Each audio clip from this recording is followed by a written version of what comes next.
Kita semua merindukan alam yang asri seperti ini. Namun, realita seringkali mematahkan harapan. Saat melihat perairan kita tercemar, rasanya masa depan ikut meredup. Tapi, meratapi nasib tidak akan mengubah keadaan. Kita butuh solusi. Kita butuh data yang akurat. Teknologi hadir untuk memberi kita petunjuk.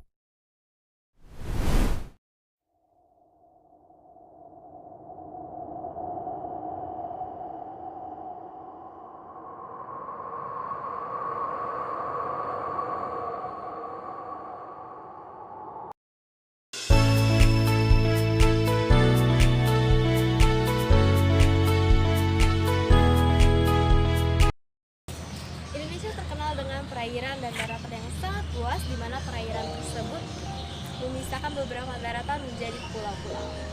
Maka, kita tidak akan jauh lagi dari perairan tersebut.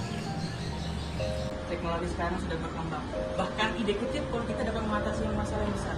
Kami dari kelompok perikanan akan menginspirasi untuk membuat alat-alat untuk menyelesaikan masalah-masalah yang ada di dalam perikanan. Sebelum itu, lebih baik kita lihat dulu lah anggotanya kami.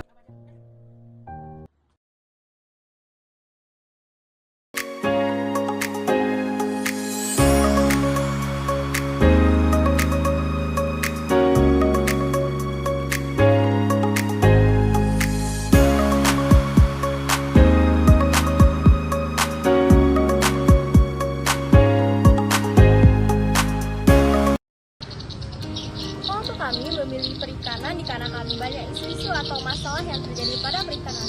Tapi, masalahnya apa ya? Susah. Oh, kamu tahu? Masalah-masalah yang sering terjadi pada perikanan yang pertama adalah pemberian pangan. Faktor ini sering terjadi karena pemberian pangan berlebihan atau tidak terukur dapat menyebabkan limbah dan menurunkan kualitas air.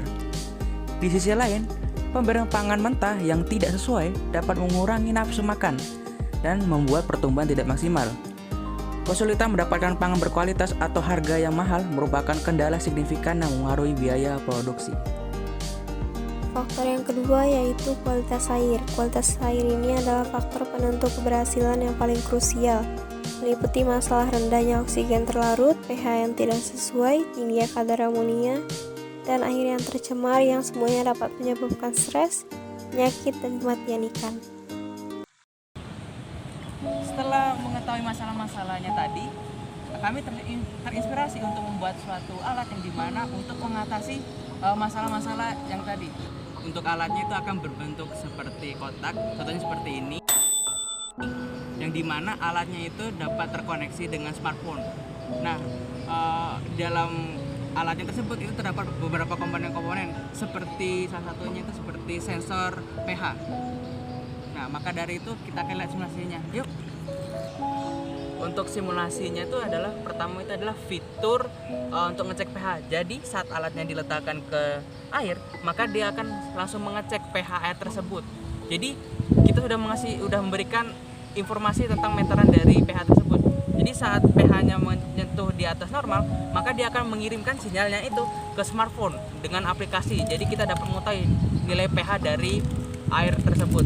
Nah, untuk yang fitur kedua itu adalah pemberian makanan. Jadi saat itu alatnya itu pertama kali kita berikan dulu masukkan makanannya. Jadi saat masukkan alat makanannya ini kita ngecek di HP kita, yaitu ada namanya fitur untuk memberikan jadwal makanan. Nah, itu kita set dulu di jam berapa saja. Kemudian dengan intensitas makanannya, seberapa tebalnya dan juga berapa banyak. Jika sudah selesai kita set, maka kita tinggal nyalakan saja.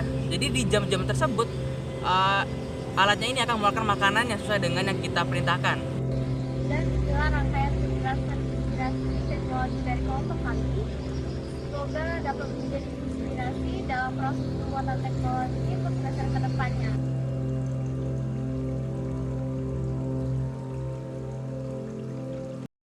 Teknologi bukan hanya sekedar angka di layar, tapi pemicu semangat untuk bertindak.